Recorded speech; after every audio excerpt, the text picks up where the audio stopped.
The number one DraftKings play in week 2 is in this game. So this is your chance to finally smash in DFS. Here's how. One game that I found especially interesting, Reeves, is Carolina at the New York Giants. So the Panthers are actually 2-point road dogs in this one. Lot to dive into, but what stands out to you? Yeah, this game obviously stands out because I think there's still star power here. Like, this isn't a game you look at the game total, you look at the quarterback play, it's still not that exciting. But I think in the context of this slate, this game has particularly guys you want to hone in at 1 o'clock to see what they do for you, right? Like, we talked about Joe Mixon last week being a guy we wanted to have at 1 o'clock around all 4 o'clock plays. This game in particular, from a game stacking stance, I'm not excited to onslaught or do anything like that, but it has core pieces that I think are going to be important for 1 o'clock plays. Obviously, we've got the 2 running backs, and we could start there with both guys. I mean, let's start with Saquon because he is $1,600 cheaper than Christian McCaffrey. My projections have his median and ceiling projection almost identical. So nice salary saver there in comparison. Yeah. Saquon obviously is the monster week 1 where he's a little chalky. The other site jammed him up. They raised his price way high. DraftKings said, we'll just nudge him. We'll just nudge him a little bit. 135 yards on 15 carries after halftime in that game. But what we really like about Saquon are a couple things. One is the obvious overall usage. Like, this team is going to run through Saquon. Richie James was their leading wide receiver in week 1. He had 67 air yards. It was deplorable. They tried to hide Daniel Jones most of the game. And as a byproduct, Saquon Barkley led all running backs in target share. He ran a pass route on 75% of the New York dropbacks. That was third among all running backs. You got 6 catches out of him. And didn't even have a big play in the passing game. Then we love what Brian Daboll brings over. Because these old, offenses that, Saquon was stuck in, he'd be running behind a fullback or behind offense. Like, Daboll said, no. We might not have a lot of good wide receivers, but we're going to put them on the field. The Giants used 11 personnel on 85% of their running plays. That was third in the league in week 1. What that did is it allowed Saquon Barkley to have 11 carries against 6 or fewer defenders in the box. It was the second most carries a running back had against 6 or fewer defenders in the box in week 1. And he had 155 of his rushing yards on those carries. So we like that at least, Daboll is doing some forward thinking here of understanding like what still puts the opposing defenses in advantageous situations for his best player. So we do like that with Saquon. So I just think with the amount of him being basically the de facto wide receiver 1 and running back 1 on his offense and the salary, he's a guy that I think just has a really high floor and obviously comes paired with a high ceiling. Will we have like the 70-yard run again? Potentially not. Now, Christian McCaffrey still is interesting, and we'll see. I think a lot of people are going to write back to him because he still played 81% of the offensive snaps. That was third among all running backs. He was 4th in route participation. He ran a route on 73% of the team dropbacks. Just the targets weren't really there for him, and he really wasn't really like part of the initial game plan. Matt Rule kind of built like a passing script to like open out, which didn't really work out. So I'm curious to see what they go back to, this week. But it also is one of these things though, new quarterback with Baker Mayfield, like it is Saquon or like, is Christian McCaffrey going to be like the Christian McCaffrey of old? We don't know. Like, we're still buying in on it. The matchup though is still pretty positive. I mean, the Giants are a team we want to target. We saw them completely leave Dontrell Hilliard uncovered for 2 touchdowns. So if they are going to get Christian McCaffrey back involved, like we saw, like targeting running backs was exploitable. And the Giants in general are a team I came into this entire offseason wanting to target for DFS play and fantasy plays throughout the course of the season because they've got a really good defensive line and a defensive front. We saw them. They actually defended Derrick Henry in the run game well, but they have almost like CFL level defensive back play, and their best cornerback, Aaron Robinson, isn't even playing in this game. And they hired Wink Martindale to be their defensive coordinator. Wink Martindale is he hasn't met a play down and distance he doesn't love the blitz on and put his defensive backs into just one-on-one, play cover 0. Even we saw this in the preseason. They led the NFL in blitz rate in the preseason, and they led the NFL in cover 0 rate defensively. So they are still a team I want to look to target. And we saw that with Ryan Tannehill. I mean, Mike Vrabel got in the way of that game.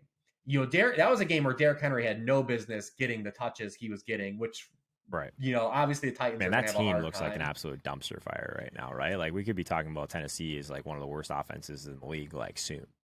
But Tannehill still had 19 fantasy points against the That's Giants. true. Like, on that limited output. So, like, they're still a team I know, like, they still, just because the Titans didn't throw the ball as much as I believe they should have, when they did throw the ball, they were still as effective as I believed a lot of Yep. teams are going to be effective against the Giants. Now that doesn't push me to play Baker Mayfield. I think he's a fine, like, QB2 matchup if you're in, like, these super flex leagues. I'm not going to be playing him in DFS. But that does mean I still want to go back to these receivers. And, we saw Robbie Anderson hit in week 1. He led the team with the 8 targets. He caught the 75-yard touchdown where he was basically uncovered. But not only was Christian McCaffrey not part of the week 1 game plan, DJ Moore was really not either. 6 targets for him to open the season. He was on the field for 100% of the team dropbacks, though. So easily a guy I could say, like, that's not going to hold. Like, I would say, if you give me the layout of all 17 games played, I'm going to say DJ Moore is going to out-target Robbie Anderson a lot more games than what happened in week 1. And now their prices are pretty close together. Right. And we've got this matchup. I said no Aaron Robinson, and who was one of the better Giants defensive backs. They allowed 8.9 yards per target to the Titans wide receivers, 14.1 yards per catch. I think this is a great spot to go back to DJ Moore. It gives you like an inherent natural mini Saquon and DJ Moore. You still can do this in a different way. If you wanted to, I think you could play both running backs at this. I don't know if I would do it, but you pay up and play with both running backs. There's enough cheap guys to potentially do it. I was going to say that though, Reeves. I don't think most people are comfortable doing that. I really don't. So like we're going to see, Saquon's too cheap. So we're going to see his ownership really elevate in this spot. Like I wouldn't be shocked if like in smaller field stuff, he gets close to like 30% or so. But what I really like about the CMC play is I don't think a lot of people are going to play them together. So if you're playing Saquon, you're probably not playing CMC. And then this is something I'm trying to get a little bit better at, right? So like just looking at the Sims, like Christian McCaffrey is the second highest player in terms of optimal rate if we were to simulate this like 10,000 times. So it's one of those spots where if he ends up dropping to close to like, he's probably not going to be single digits, but in some of the smaller field stuff, if Saquon's like gets out of hand, he might be like 15% on the high end. And if that's the case, I don't mind spending a little bit more for CMC and getting that ownership discount. I agree with you. Saquon is the guy, but I think less people are going to play both of them maybe than you think. And the only reason I would say that, getting creative would do that is because we have 2 guys that are so involved in the pass game. Yeah. That's the one thing, because no matter what way this game breaks in terms of game script, both guys are going to be in on every single snap. So, totally. And we would expect the targets to bounce back. I'm a little like McCaffrey is interesting because we're still in more of a gray area. Like it's more hope and projection still. We're like, we know Saquon's going to get targeted. That's fair. But I still have no problem with that. I would say, I don't know how much salary, because we'll see what opens up throughout the course of the week at the running back position, what salary opens up.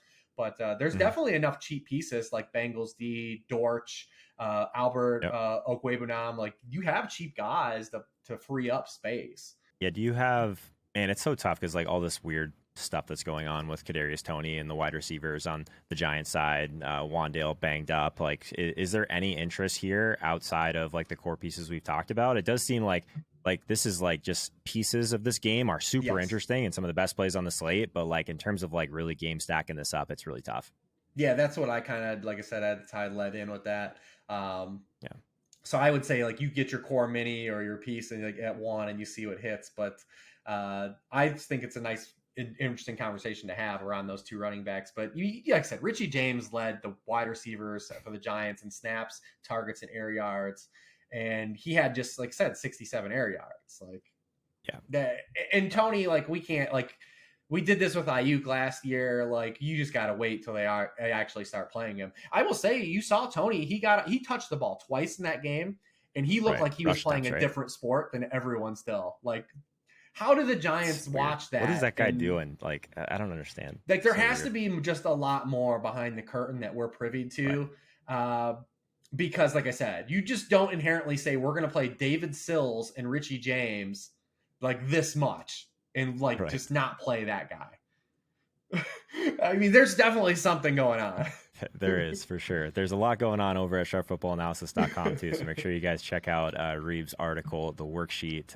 Definitely highly recommend that. So before we build the DraftKings lineup, Reeves, if you haven't heard, I'm actually rolling out a premium newsletter this year. It's called the DFS and Betting Playbook. Some of the best DFS picks right to your inbox, as well as some prize picks for every island game and DraftKings Showdown breakdowns, which I'm super excited about. 7-day free trial, so there's literally no downside. There is a link in the description if you want to check that out for free. But let's jump into this lineup, Reeves. Are we just going to continue to double down on this Saquon DJ Moore mini? I do like it a lot.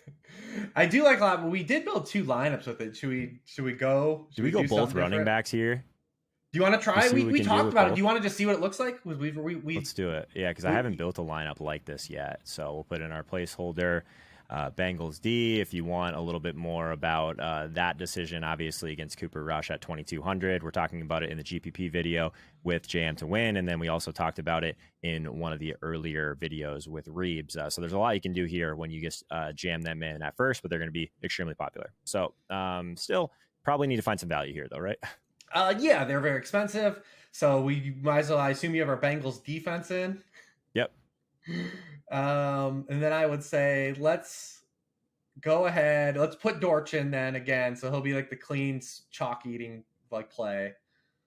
Is there one of the cheaper wide receiver or quarterbacks that you have interest in? Like, we're probably not going Danny Dimes. We could. Trey Lance is 5,700, which I think is at least kind of interesting. But on the cheaper side at quarterback, I think there's some options for us if we didn't want to go all the way up to Lamar, like we talked about on another video. Is there anything that stands out at the quarterback position? No, because we've kind of gross quarterback slate. We already built 2 car lineups. Let's not do that, but let people know that, like, if they do want to play Derek Carr, like, he basically is my favorite DraftKings quarterback this weekend. Nice. Let's do Lance. Let's do Lance. All right. Let's do Lance and Debo. Like let's do Lance and Debo. Okay. We'll put them together. Yep. Lance works. is probably a guy you don't have to stack, but like Debo has a lot of ways to run out. Totally. And do you think Debo does he go overlooked this weekend because of Cup? He's overlooked every weekend now. It's just like he's like that Cordero Patterson. It's like really hard to click because he's like a weird player and he ends up in these games that seem like on paper shouldn't be high scoring. So people just prefer other elite wide receiver options around him. This is a lot of ceiling on this team already. There is, for sure. We're gonna have to find some value though. Well, listen, give me the Sun God. All right, I'm in. Because he's in that's a lot of 1:00 plays though for us. Yeah, it's okay. That's okay. Then that leaves us. So we'll go super cheap tight end. Let's go Juwan Johnson. Ooh, okay. Look at that. Yeah, 2,500. Dead Stone Min. Juwan Johnson. That gets us 5,600 in the flex. That was helpful. I was gonna say Albert O, but then we would have been kind of handcuffed for that last. And that should give us. That can put us on Jerry Jeudy if we want at 4:00 against the Texans. I like the Jerry Jeudy call. Yeah. Again, we're just going to plug all the other videos because Jerry Jeudy is one of the wide receivers we're going to talk about with JM in the GPP video. So you guys are in lockstep there, which I love to see.